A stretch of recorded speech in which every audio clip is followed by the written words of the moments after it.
चलिए दोस्तों, मैं लेके आया हूँ आपके लिए physics class 12th UP board के लिए मोस्ट इंपोर्टेंट स्पेशल सीरीज, जिसमें मैं आपको बताऊंगा मैं मोस्ट इंपोर्टेंट क्वेश्चन जो यूपी बोर्ड में हर साल रिपीट किए जा रहे हैं या 1 साल या 2 साल छोड़कर लगातार रिपीट किए जाते हैं, जिससे आपका टाइम बच सके और आप बहुत कम टाइम में पढ़कर यूपी बोर्ड 2025 में धमाल मचा सके। दोस्तों, अगर आपको यही नहीं पता होगा कि वे कौन से क्वेश्चन है जो यूपी बोर्ड में हर साल रिपीट किए जा रहे हैं या 1 साल या 2 साल छोड़कर लगातार रिपीट किए जा रहे हैं, तो आप अच्छे से तैयारी नहीं कर पाएंगे और आप ज्यादा पढ़ने के चक्कर में मोस्ट इंपोर्टेंट क्वेश्चन छोड़ देंगे जो यूपी बोर्ड 2025 के लिए मोस्ट इंपोर्टेंट रहने वाले हैं। तो इस समस्या को देखते हुए मैं आपके लिए सभी सब्जेक्ट की एक स्पेशल सीरीज लेके आया हूं, जिसमें मैं करा रहा हूं मैं मोस्ट इंपोर्टेंट क्वेश्चन जो यूपी बोर्ड में हर साल रिपीट किए जा रहे हैं या 1 साल या 2 साल छोड़कर लगातार रिपीट किए जाते हैं।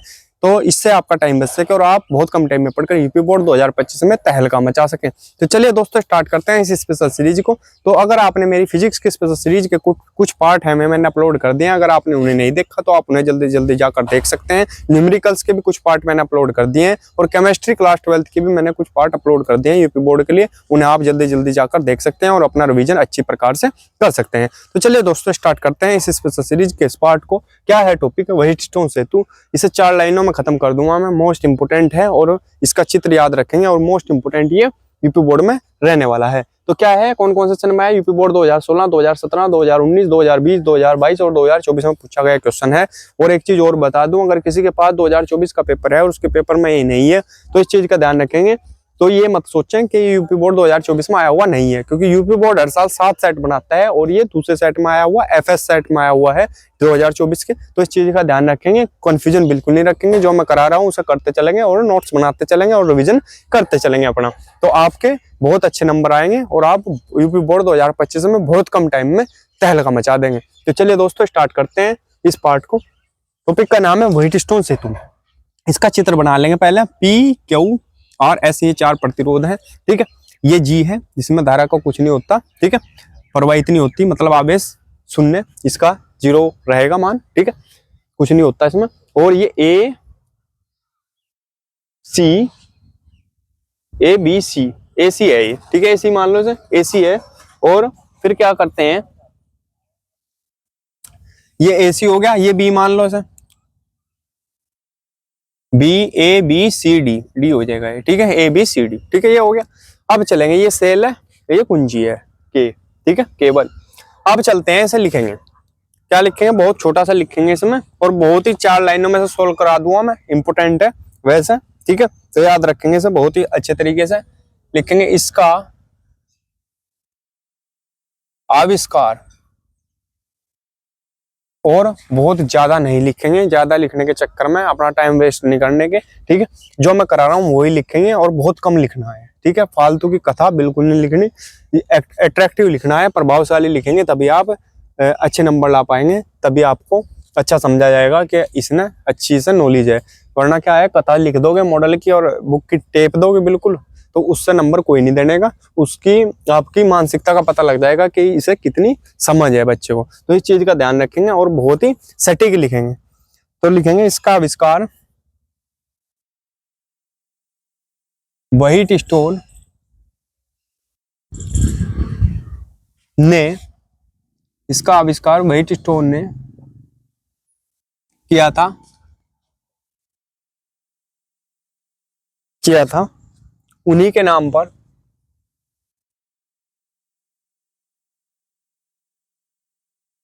उन्हीं के नाम पर इसे व्हीटस्टोन सेतु कहते हैं।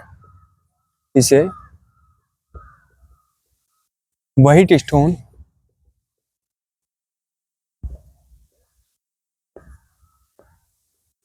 सेतु कहते हैं, ठीक है।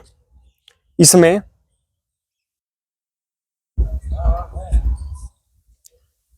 4 प्रतिरोधों,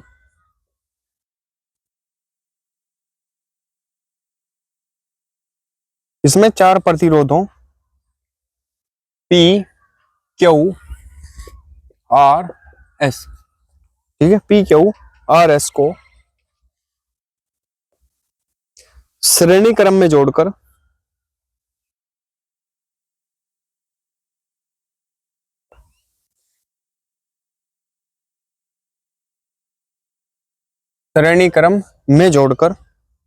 एक ए बी सी डी चतुर्भुज बनाते हैं।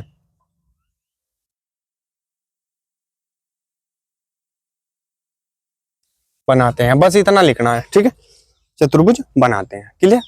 क्या लिखेंगे, इसका आविष्कार व्हिटस्टोन ने किया था, उन्हीं के नाम पर इसे व्हिटस्टोन सेतु कहते हैं। इसमें 4 प्रतिरोधों पी क्यू आर एस को श्रेणी क्रम में जोड़कर एक ABCD चतुर्भुज बनाते हैं, ठीक है। अब 2 लाइनें इसके सोल्व करने की लिखेंगे, जिससे सोल्व होगा, ठीक है। तो लिखेंगे बंद पास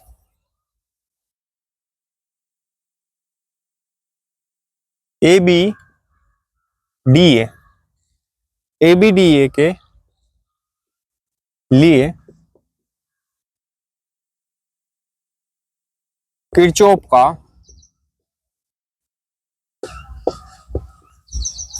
द्वितीय नियम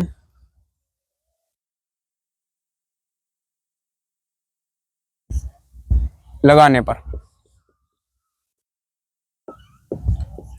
ठीक है। किरचॉफ का द्वितीय नियम लगा देंगे किसमें, ABDA, इसमें ABDA, सिर्फ ये एरिया, ठीक है। उधर का भी छोड़ दिया, ठीक है। इसे क्योंकि बंद पास एक मान लिया, ABDA के लिए किरचॉफ का द्वितीय नियम लगा दो। तो क्या होता है किरचॉफ का द्वितीय नियम, कैसा होगा, देखो प्रतिरोध कितना, ये धारा कितनी है इसकी, I1, तो लिखेंगे I1, जो मैंने स्टार्टिंग में लिखवाया था, वो स्टार्टिंग में नहीं, जब हमने सेकंड किरचॉफ का द्वितीय नियम लगाया था किसमें, वो जो सेकंड नियम था किरचॉफ का, उसे उसमें कराया था सोल्व पिछले पार्ट में, तो उससे समझ लेंगे, ठीक है। तो I1 और प्रतिरोध कितना है इसका P, प्रतिरोध कितना है P गुना P, फिर प्लस ये तो G है, ये तो 0 होना ही, इसे छोड़ दो, इसे लिखो ही ना, माइनस वाला लेकर चलेंगे, ठीक है, माइनस। अब धारा कौन सी है, I2, इधर तो इस बॉक्स में धारा I2 है, और प्रतिरोध कितना है R, बराबर क्या होगा बराबर होगा 0। ई तो कुछ है ही नहीं इसमें, खत्म है, ई तो कोई है ही नहीं, ठीक है।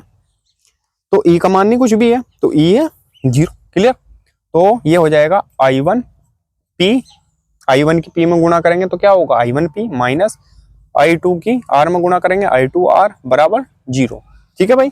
या इसे क्या लिख सकते हैं, I1 P बराबर, इसे इधर लेकर जाएंगे तो ये हो जाएगा प्लस का I2 R, क्लियर। तो इसे मान लेते हैं इक्वेशन नंबर 1, क्लियर है, यहाँ तक कोई दिक्कत नहीं है। अब देखेंगे, अब बंद पास सेकंड की बात करेंगे हम। अब क्या करेंगे, बंद पास सेकंड, ये जो है क्या BCDB, ठीक है, BCDB क्या बात करेंगे। अब देखेंगे, ये तो मान लिया हमने क्वेश्चन नंबर 1, इसमें देखेंगे बंद पास BCDB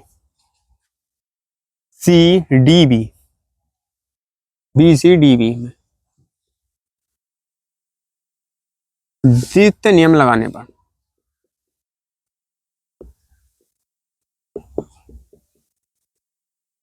किरचॉफ का द्वितीय नियम लगा दिया इसमें, तो कैसा लगेगा, धारा कौन सी है, अब इससे इधर इधर की बात होगी, I1 और क्यू, I1 और गुणा क्यू, फिर माइनस इधर धारा I2, प्रतिरोध कितना है S बराबर 0, कोई दिक्कत नहीं है, बराबर 0।